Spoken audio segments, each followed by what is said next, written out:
সুপ্রিয় শিক্ষার্থীবৃন্দ, গত ক্লাসে আমরা ত্রিকোণমিতি 9.1 প্রশ্নমালার 12 নম্বর অঙ্কটির সমস্যার সমাধান করেছিলাম। আজকে আমরা প্রশ্নমালা 9.1-এর 13 নং সমস্যাটি সমাধান করব। তো আমরা 13 নম্বর প্রশ্নটি দেখতে পাচ্ছি, বাম পক্ষে লেখা আছে 1/1 প্লাস সাইন এ প্লাস 1/1 মাইনাস সাইন এ। তো আমরা প্রথমে আবার কি করব, সেম 12 নম্বর অঙ্কটা যেভাবে আমরা লসাগু করেছিলাম একইভাবে আমরা এটাও লসাগু করব। তাহলে আমাদের হবে 1 প্লাস সাইন এ ইন্টু 1 মাইনাস সাইন এ আমরা লসাগু নিলাম। লসাগু নেওয়ার পরে কী হবে, 1 দা 1 মাইনাস সাইন এর গুণ করলে 1 মাইনাস সাইন এ প্লাস 1 দেওয়া গুণ করলে কত হবে 1 প্লাস সাইন এ। তো আমরা লসাগু করলাম, করার পর এখানে মাইনাস সাইনে প্লাস সাইনে কী যাবে, কাটা যাবে।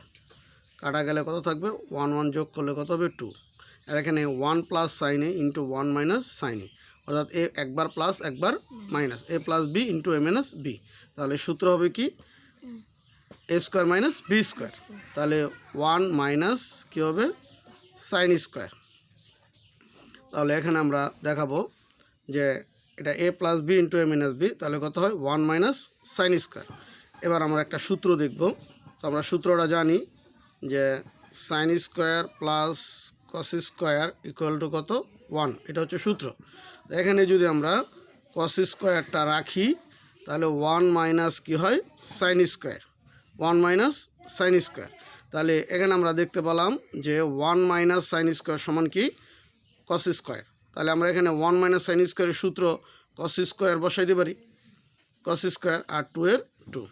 তাহলে লেখা যায় 2 এর 2 ইন্টু 1 বাই কস স্কোয়ার।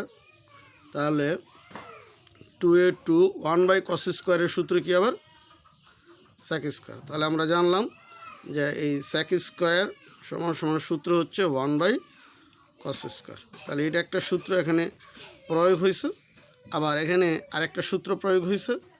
তাহলে আমরা পুরো অঙ্কটা যদি আমরা দেখি তাহলে এটা হচ্ছে লেফট হ্যান্ড সাইড। তাহলে পুরো অঙ্কটা যদি আমরা প্রথম থেকে আবার দেখি তাহলে আমরা এখানে দেখতে পাচ্ছি যে এই যে 1 plus sign into 1 minus sine আমরা লসাগু নিছি। লসাগু নেওয়ার পর আমরা 1 দা সাইন গুণ কোনাকুনি গুণ করছি।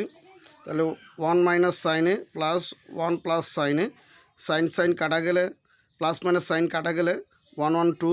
তাহলে এটা এ প্লাস বি ইন্টু এ মাইনাস বি। তাহলে গুণ করলে কত হয়, এ স্কোয়ার মাইনাস বি স্কোয়ার।